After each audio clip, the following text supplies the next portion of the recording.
És la segona edició de les visites nocturnes a la Pobla.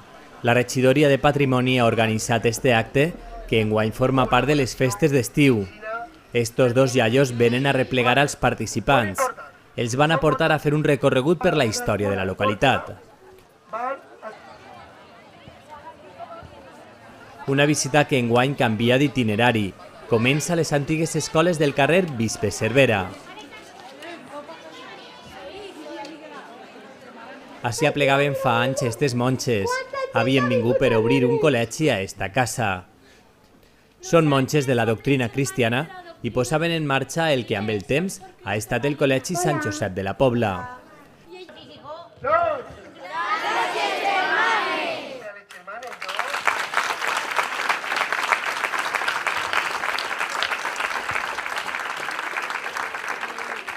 I des d'ací cap al segon punt de parada, les escoles de Colón. Fem un bot en el temps i anem al moment de la seva inauguració. A data de 1917, a la Pobla de Vallbona es va inaugurar a la fi Amb fotografies projectades al fons que recorden la història d'esta escola, l'alcalde s'encarregava de donar-les per inaugurades unes escoles que servien també de casa per als professors.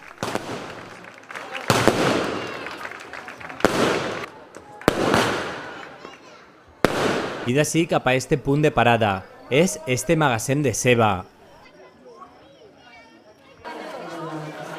A l'interior trobem dones i homes treballant com antigament, sense màquines, amb cabassos i caixons, parlant i xafardejant d'uns i d'altres per passar el temps, escoltant la ràdio amb anuncis d'època i cosint els sacs a mà. La Pobla té la seva història lligada a la seva i per això no s'ha volgut oblidar dels magatzems en este recorregut organitzat esta nit. I d'ací cap a les escoles parroquials. Estes dos xiquetes parlen del nou col·legi que volen fer-los. És el de Sant Rafael i va substituir a este centre. Tenen entre il·lusió i nostàlgia perquè l'escola té molta història i elles s'encarreguen de contar-la a tot el públic.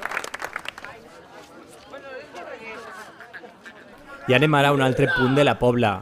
És este catxirulo que està situat a l'entrada del municipi. Així, este pastor ens explica com eren aquestes construccions. Com es diu? En sec.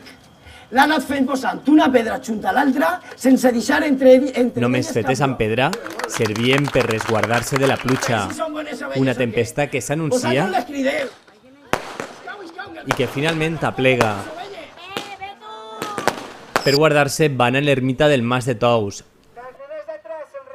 A la porta, els alumnes de l'EMAE han preparat un teatre. Són els més menuts.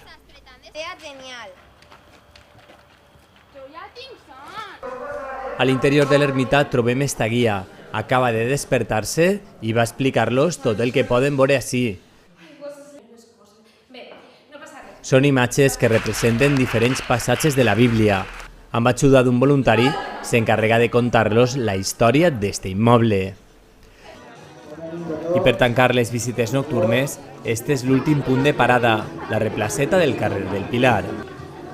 Han aplegat caminant per damunt de les sèquies i el que estos iaios els conten és precisament com eren abans. Fetes amb terra, es va decidir fer-les de formigó per donar-los més consistència. Amb esta obra es tancava una visita nocturna per la Pobla, a la qual han assistit unes 400 persones. Me pareix molt bé perquè moltes coses la joventut no sap coses d'este poble i això ajuda a que coneixen la joventut, a que coneguen coses molt bé, que està dels nostres passats, antepassats, de la nostra història, de quan nosaltres érem xicotets, i és bonic que se sàpiga. En realitat tot el passeig que s'ha fet, que ha estat molt bé, la pujada a dalt allà a la Severa, ha estat tot molt bé. Era la primera vegada que inicia jo en una ronda per la nit així en la Pobla. Ha sigut molt interessant, a més és una activitat que se té que potenciar cada vegada més. La història de la Pobla i com se conta de la forma dramatitzada, la veritat és que és un al·licient molt bo. És una activitat que agrada i la regidoria de Patrimoni ha volgut repetir el que s'iniciava l'any passat.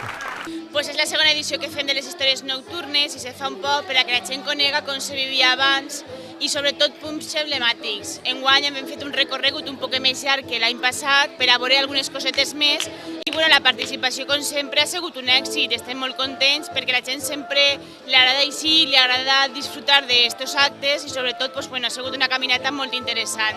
Les visites nocturnes tornaran el pròxim 7 d'agost dins la programació de les festes d'estiu.